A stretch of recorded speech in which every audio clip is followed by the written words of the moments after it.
What's going on, guys? Today we're doing the rating climb from 1800 to 2000. I've got two games that I want to show you that I played a little bit ago. Let's take a look.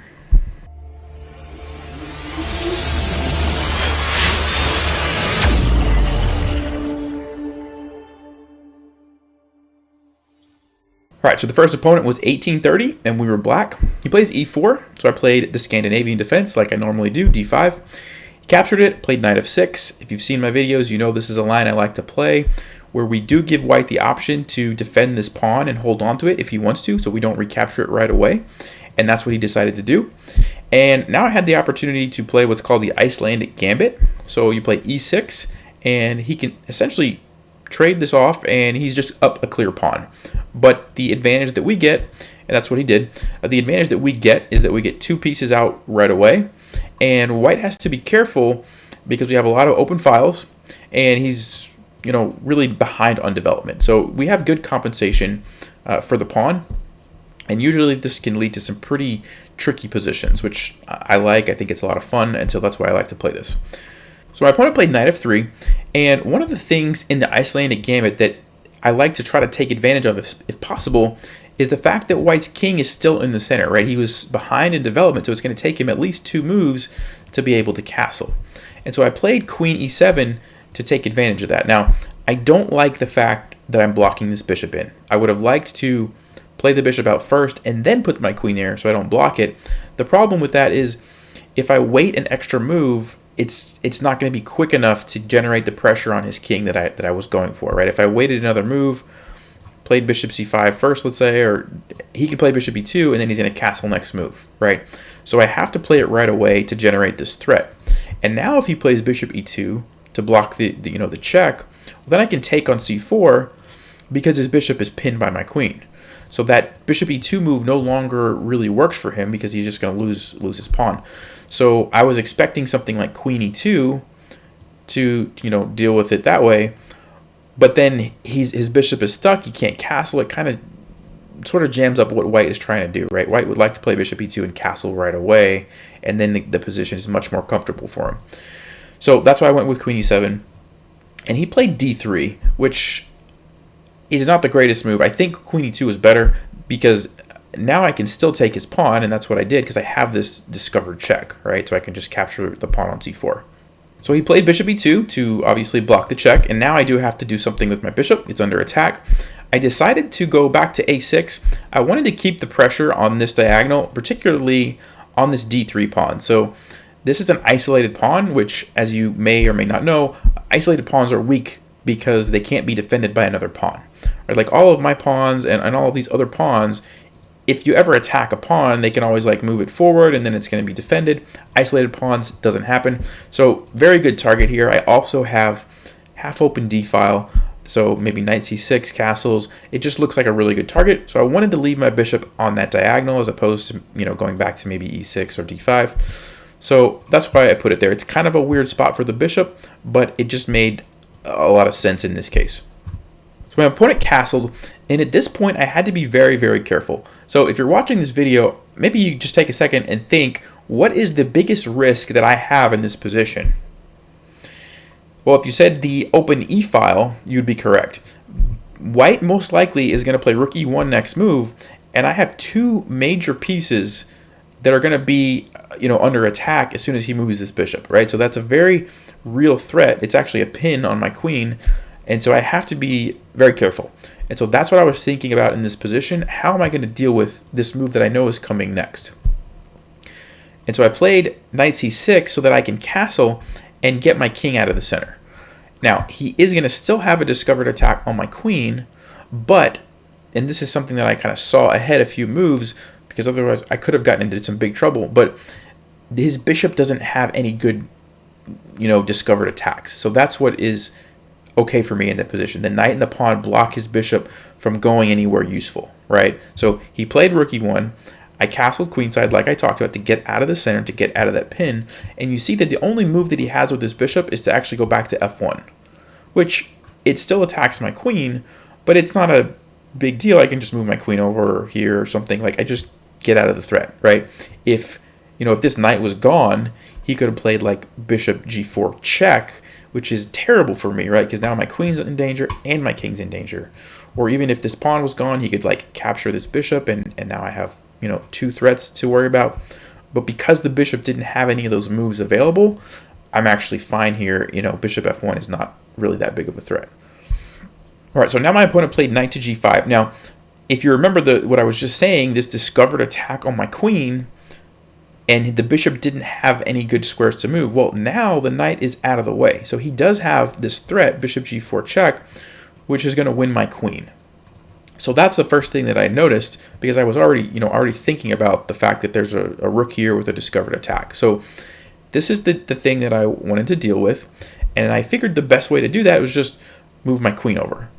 Now, one thing about moving my queen over that I was paying attention to is that these guys are lined up on this diagonal where his bishop could move to, right? So that's kind of risky, but my knight is covering it, and he doesn't have an easy way to make this knight move or capture it right away. So I knew that I was going to have time to like later move my king over and get out of this diagonal if I needed to.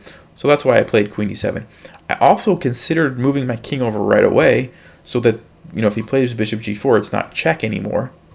But I was thinking bishop h5 is a discovered attack on my queen, and it also, you know, lines up here, and the knight can come in afterwards and like fork my rooks. And so I wasn't sure about that. Didn't look like it was the greatest for me, so I thought queen to d7 was just the best way to do it. Get out of the discovered attack from, you know, the rook, and I don't have to worry about it's not check anymore because my queen's there, and so I can just take it if he wanted to move there.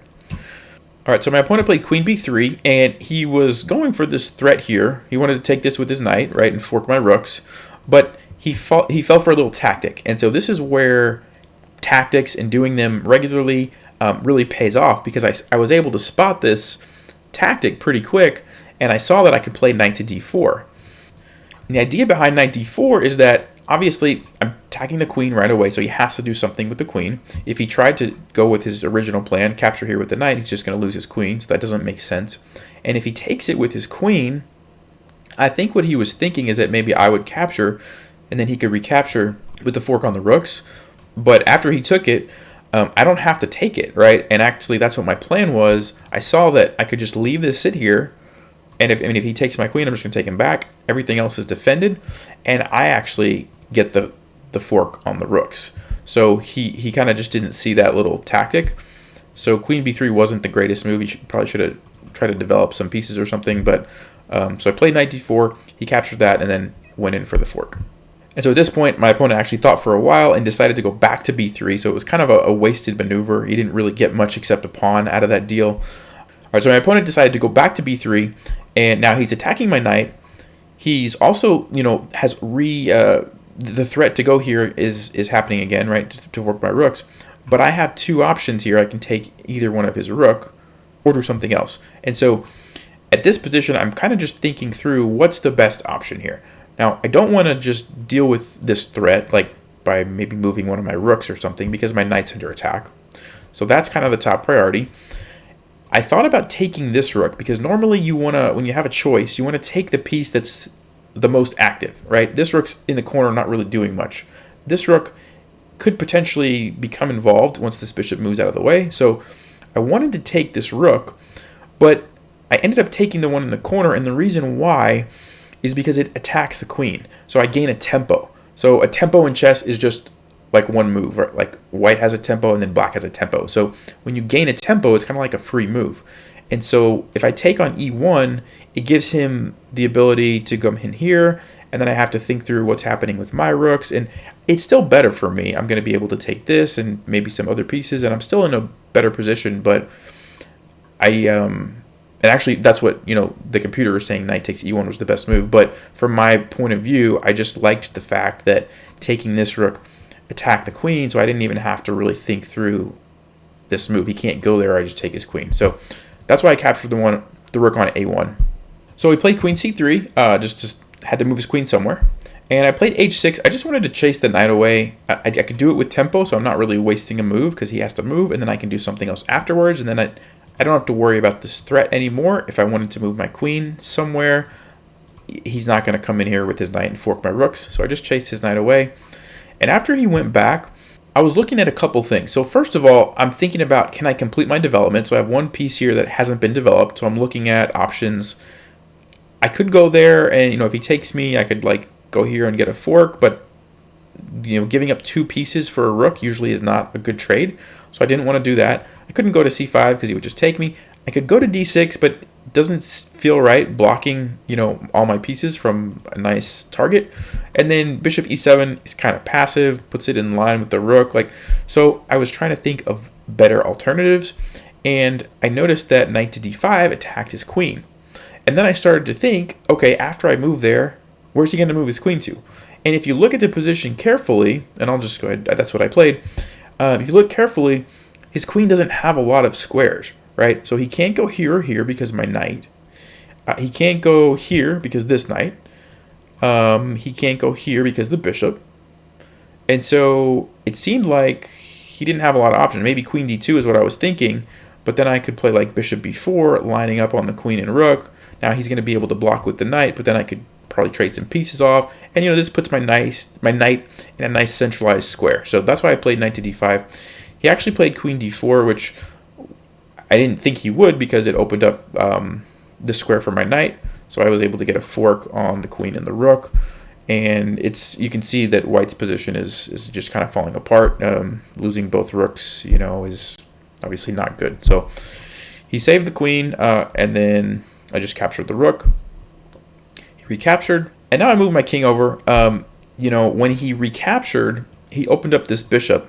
So if you remember from earlier, one of the things that I was kind of paying attention to was the fact that my queen and king were on this diagonal, and his bishop could pin them. And so if I didn't move my king here and I forgot about that, that could have been really bad, right? I would have lost my queen to this little pin. So the easiest way, just king b8, move my king out of the way, and that just deals with any kind of pins like that going forward. He played there anyway, and I played queen e7. All right, so the general rule is when you're ahead material, trade pieces, right? So I played queen e7 because I'm attacking his queen, offering a queen trade, right? The closer that we get to the end of the game, the easier the game becomes for me because I'm ahead. I have the 2 rooks, right? And I'm also attacking his knight, so he really has to trade queens. Otherwise, he's going to lose the knight. So there's nowhere that the queen can go that's going to, defend the knight. So he had to take it, which is great for me. I want to, like I said, I want to trade pieces and get towards the end of the game. And at this point, I'm just thinking, okay, decent moves where I can trade pieces and I'm going to win the game. So I played bishop here because I'm lining up on some pieces that's going to force a trade. He played g3, and I'm just keeping it simple, trading pieces. I played knight f6 to, attack here and also attack this pawn to, again, trade pieces, get closer to the endgame. All right, so he played bishop f5. He's defending that. So at this point, I'm thinking my rook is in a good position, lined up on a target. Bishop's in a good position, lined up on a target. My knight's in a relatively active position. The only real major piece that I'm not using is this rook, so I decided to bring that over, line it up on a nice target. He's attacking my rook. Remember, where do rooks like to go if possible? That's right, the 7th rank, or if you're black, it's the 2nd rank. So I went ahead, put my rook there. It's also attacking bishop. So he played bishop c3, and I just figured my knight probably could be more active, so I played knight to d5 to attack the bishop. I'm giving up this pawn, but if he does that, then his knight is going to be undefended. Also puts his bishops in a line where I could bring my rook over and then capture one of the bishops that way. So he really doesn't want to take that, threatening the bishop to just trade it off. And the main reason and the main thing that I was looking at was that the bishop has to defend the knight, otherwise I'm going to take it. And so where's it going to go after I attack it? Well, he can't go here because of my rook. He can't stay there because of the knight. And if he goes here, I can just play b6, forces it off that diagonal, and I take the knight. So he moved the knight instead, just allowed me to trade off some more pieces. Again, I'm offering a trade. I just want to get to the end of the game where I have 2 extra rooks. Captured the pawn. He played here. I'm just setting up, to play rook here, checkmate. And he just missed that. This is checkmate right away. So, all right. So here's the second game against an 1893. I was also black, and this game is a little bit different than the other one. So the other game, I got off to a good start. I had a good middle game. I found some nice tactics. My opponent made a couple mistakes, got into a really good position, and it was a relatively easy game.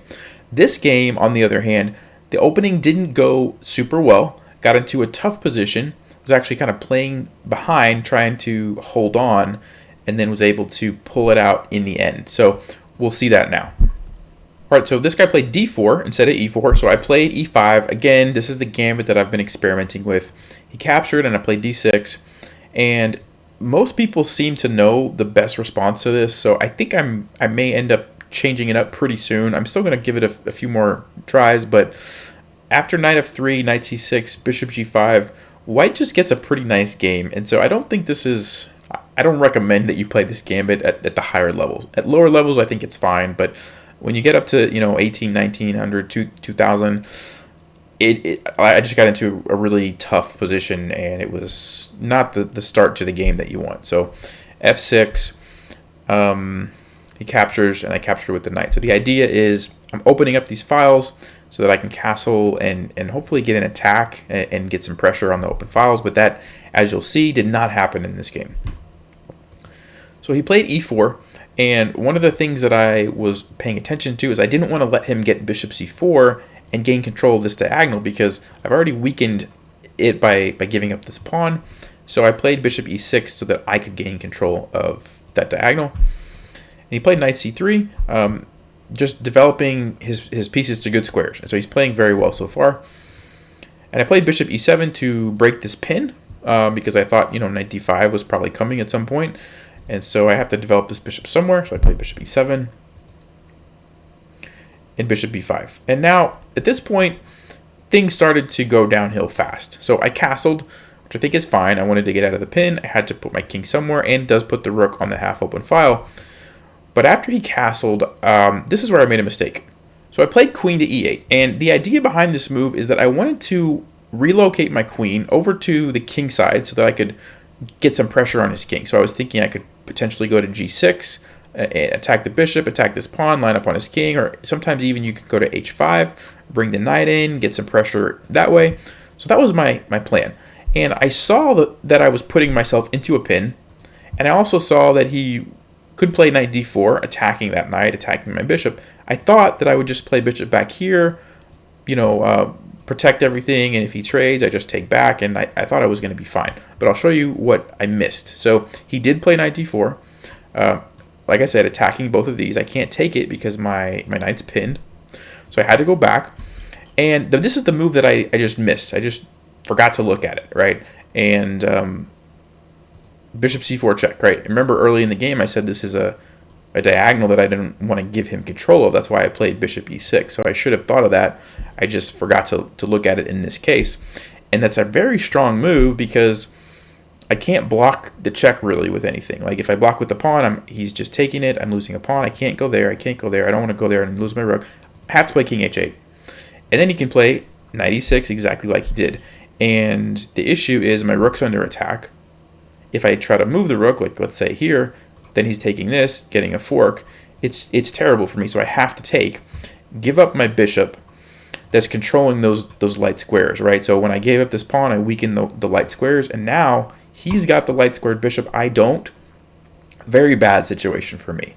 And on top of that, my pieces are like really passive. I mean, this guy's bishops are just like, this bishop in particular is just controlling like everything, right? And so got myself into a jam. And so that's kind of what I was talking about when I said the game didn't start off very well. So I missed that little maneuver, and this guy, he found it. So I played knight to d7, and one of the rules, if you're in a cramped kind of a tight, tough position, trading pieces usually can help. And so I thought I'd move this back here, try to trade off these bishops, right? I have one bishop that's very passive. It's stuck behind my pawns. So if I can trade it for his bishop, that's a good thing. So that was the idea behind knight d7. And he did capture it, and I took back. But then he played bishop b3, and I'm still, in a tough position, right? Like this bishop is still doing very well, and his knight's coming into d5 next.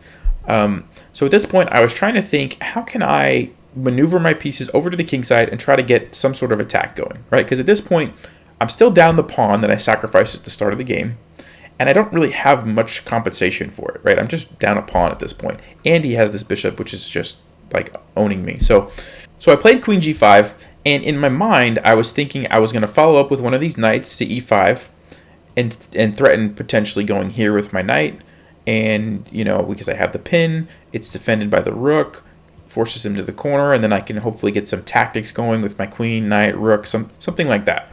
And I thought, if I go there, he can't play f4 because I can just capture it. That was my plan. What I failed to realize is that after he plays knight d5, I can no longer play there because now he can play f4, and I can't take it like I had originally planned because it's defended by the knight. So I'm just losing a piece in that case. So can't follow it up with that, and he's also just threatening to take this pawn. So I missed several different moves in this game that really got me into a tough spot. So at this point, I thought a while trying to figure out if there's any way I could sort of sacrifice this pawn, let him take it, and generate some sort of attack. I didn't see anything, and so I ended up playing a move that I really didn't want to play. I played rook a to c8, and I didn't want to play this move because a rook is a strong piece. So like to have a rook defending a pawn usually is not good, right? You want your rooks to be like, this rook is good. This rook is controlling this file, like controlling all these squares, attacking. That's what you want your rooks to do. I wanted this rook to go here and line up, or even like this and double up, something more than babysitting a pawn. So I really didn't want to play this move. I couldn't find anything. Like I said, I couldn't go there because of the fork. Knight to f6, he's just going to take it, attack my rook. After that, he's got this fork here. It just looked too strong, letting his knight do that. And so I figured I had to play that to defend and just try to hold on, right? Like, this is not a good position for me, but figured the only thing to do at this point was to try to hold on, and hopefully he would make a mistake later on in the game. So that's what happened. Rook c8. He played f4, which is a solid move. He's gaining some control here. He took away this square from my knights, so very good move on his part. So I played queen g6. I had to retreat, and I figured here I'm sort of controlling some of these light squares with my queen and also attacking on e4. So my plan was going to be to try to pressure this e4 pawn, and maybe if I can trade off, one of these knights for his knight or potentially his bishop. Honestly, I wasn't really sure. At this point, like I said, I'm just trying to hold on. And so sometimes in these defensive positions, you just have to react to the threats that your opponent makes, and that's the best you can do. So it's kind of the position that I was in. And now my opponent played c3, which I understand his idea. He was sacrificing this pawn to relocate his bishop to this diagonal so that he could, get some pressure on this h7 pawn, which we'll see in just a second. I don't think that was the best decision for him because this pawn was doing a really good job supporting his knight sitting on d5. By giving that up, now all of a sudden his knight is easier to kick out of that position. So I went ahead and captured it. I knew he was going to come here next move and line up on this, but it seemed like I needed something to try to get back in the game, and capturing that pawn seemed like a good way to do it. So he goes back.